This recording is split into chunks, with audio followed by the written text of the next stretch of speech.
apa benteng umat Islam untuk kemudian dijaga supaya musuh-musuh itu dari kalangan jin dan manusia tidak tembus dia, tidak mampu meruntuhkan dia. Ini yang akan kita bahas tentang tema kita hari ini. Yang pertama, benteng keimanan. Ya, benteng keimanan ini benteng yang terkuat. Ya, orang bilang sekarang namanya ideologi ya. Makanya ideologi tidak pernah mati. Orang boleh mati, pengikutnya boleh mati, tapi ideologinya nggak akan mati. Ya, apalagi masalah keimanan ini, keyakinan di atas kebenaran. Keimanan itu adalah keyakinan di atas kebenaran. Orang kalau sudah yakin di atas kebenaran, mati pun dia siap, berkorban pun dia siap. Ya, berkorban harta, waktu, tenaga, pikiran, sampai nyawa pun dia siap. Kalau sudah tuntutan apa? Keimanan. Ya, makanya ada seorang pemikir mengatakan agama itu karena landasannya keyakinan tidak mungkin bisa dimatikan, tidak mungkin bisa dihabisi.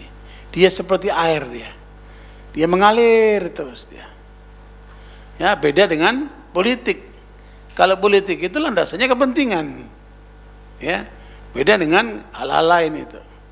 Makanya dalam kehidupan manusia itu, ya, prinsip yang paling kuat itu prinsip apa? Agama. Bisa mengalahkan prinsip apa? Nasionalisme atau prinsip golongan atau prinsip ras atau prinsip-prinsip yang lain itu. Ya, makanya inilah yang harus kita pertahankan, benteng keimanan. Sehingga tidak mudah untuk ditembus oleh pemurtadan, ya, kristenisasi kah, pemurtadan dalam bentuk yang terselubung kah, ya, seorang lelaki yang ganteng mencari sasaran perempuan muslimah yang berjilbab, kemudian dia rayu, dia deketin sampai dia ingin menikah, tapi saya nggak mau nikah sama kamu kecuali kamu mengikuti agamaku. Dia minta supaya kita melepas keimanan kita. Orang yang ganteng, kaya raya, kelihatan baik, ya. Nah, goyang nih perempuan. Gimana ya? Apa saya keluar dari Islam, masuk ke agama dia? Aku dapat suami yang ganteng, kekayaan yang luar biasa. Perhatikan sekalian, ingat-ingat bahwa asetmu, kekayaanmu yang paling berharga adalah agama itu, Islam ini. Jangan kamu lepaskan Islam ini dengan harga apapun. Sebab kalau Islam kita lepaskan, maknanya sengsara dunia akhirat. Tidak ada jaminan kita akan selamat kecuali dengan Islam. Inna dina indallahi Islam. Ya, agama insyaallah hanya Islam. Karena itu barakallahu, inilah yang harus kita pertahankan, nilai keimanan kita kepada Islam ini. Nah, karena itu bagaimana cara menjaga benteng keimanan ini? Alhamdulillah, semua kita menjadi muslimin atas pilihan Allah. Yang milik kita muslim ini Allah. Ya, coba lihat surat Fatir ayat 32. Tsumma awrathnal kitaba alladziina astafaina min ibadina. Faminhum dhalimun li nafsihi wa minhum muqtasid wa minhum sabiqun bil khairati biidznillah dzalika huwal fadlul kabir. Surat Fatir ayat 32. Kemudian kitab itu kami wariskan kepada orang-orang yang kami pilih di antara hamba-hamba kami. Lalu di antara mereka ada yang menzolimi diri sendiri, ada yang pertengahan, dan ada pula yang lebih dahulu berbuat kebaikan dengan izin Allah. Yang demikian itu adalah karunia yang orang besar. Apa kitab itu? Al-Quran. Kami wariskan Al-Quran ini kepada hamba-hamba pilihan kami, ini orang Islam. Tetapi ternyata orang Islam itu imannya tidak sama. Ada yang zalim, menzalimi dirinya sendiri. Inilah orang Islam yang suka melakukan dosa-dosa. Perintah Allah diabaikan, larangannya dikerjakan. Zalim. Ya, setiap pelanggaran seorang muslim terhadap syariat Islam, maka dia telah melakukan kezaliman, dan itu hanya merugikan dirinya sendiri. Maka jangan sampai kita zalim. Perintah sholat jalankan, perintah taat suami jalankan, perintah untuk menjaga mendidik anak jalankan, perintah mencari halal jalankan. Semua perintah itu harus kita jalankan. Ya, jangan sampai ada dilanggar. Paling tidak ada the Ten Commandment ya di Al-Quran itu yang diingatkan oleh Allah, ya, dan Rasulullah pun mengingatkan, inilah wasiat yang harus kalian ingat-ingat. Apa? The Ten Commandment yang pernah diajarkan oleh, yang telah diterima oleh Nabi Musa, ya, dan itu menjadi ajaran umat Islam hari ini dan seterusnya. Yaitu surat Al-An'am ayat 151, 153. Ya. Qul ta'alu atlu ma harama rabbukum alaikum alla tusyriku bihi syai'a wa bil walidaini ihsana. Ya, wa bil walidaini ihsana wa la taqtulu auladakum min imlaq nahnu narzuqukum wa iyyahum wa la taqrabul fawahisha ma dhahara minha wa ma batan wa la taqtulun nafsa allati haramallahu illa bil haqqi dzalika wassakum bihi la'allakum ta'qilun, sampai ayat yang ke-93, wa anna hadza sirati mustaqiman fattabi'uhu wa la tattabi'us subula fatafarraqu bikum an sabilihi dzalikum wassakum bihi la'allakum tattaqun. Surat Al-An'am 151, 153, 151, 152, 153 ya. Itu adalah diperingatkan oleh Allah, jangan kalian langgar. Ya, silakan dibaca. Katakanlah Muhammad, marilah aku bacakan apa yang diharamkan Tuhan kepadamu. Jangan mempersekutukannya dengan apapun. Berbuat baik kepada ibu bapa.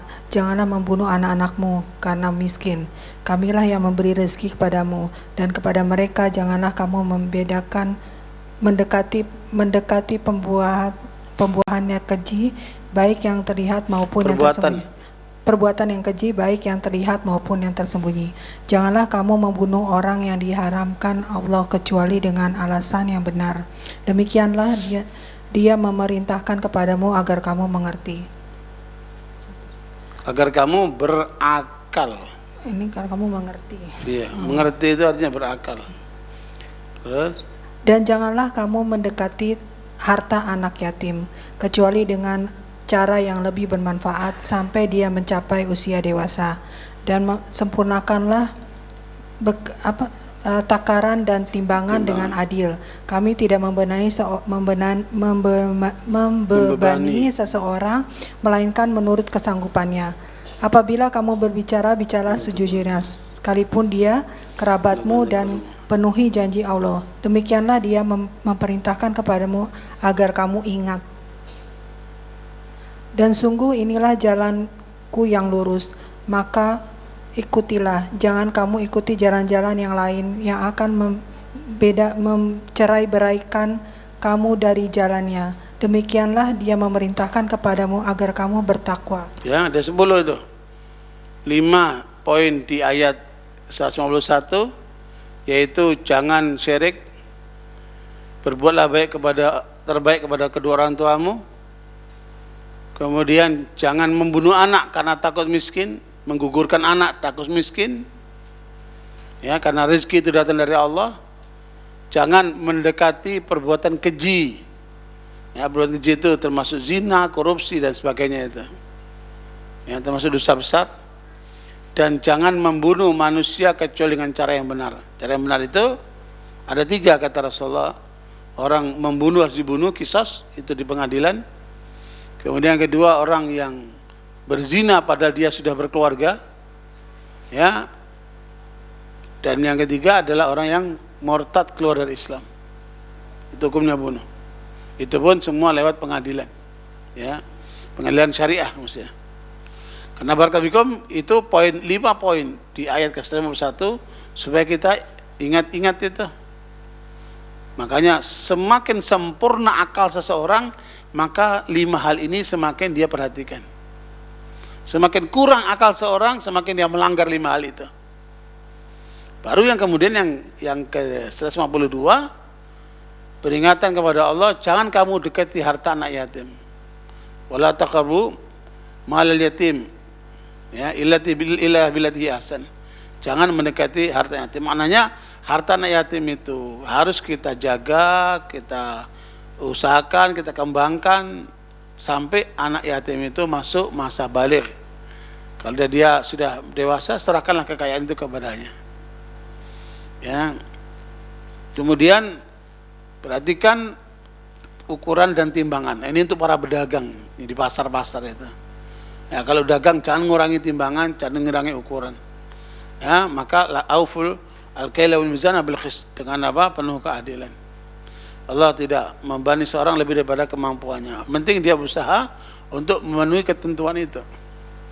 Kemudian kalau bicara, kalau memutuskan perkara, terutama untuk hakim-hakim itu, kalau memutuskan perkara, putuskanlah perkara itu dengan adil. Meskipun kamu memutuskan perkara itu kepada keluarga dekatmu.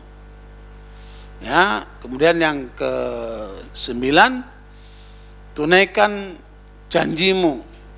Ya, janjimu kepada Allah, janjimu kepada manusia, janjimu kepada diri sendiri, tunaikan itu. Ya, apalagi dalam bergaul ini, kalau apa janji-janji itu harus kita tunaikan. Begitu Allah ingatkan supaya kita sadar. Nah, yang terakhir, yang ke-10, ada dalam surat Al-An'am 153. Inilah jalanku yang lurus, kamu ikuti jalan itu. Jangan ikuti jalan lain, nanti kamu tercerai beraikan. Inilah jalan Islam yang dasarnya cuma 2, ilmu dan amal. Ya, kalau selama kita berdasarkan ilmu dan amal, insya Allah Islam kita lurus.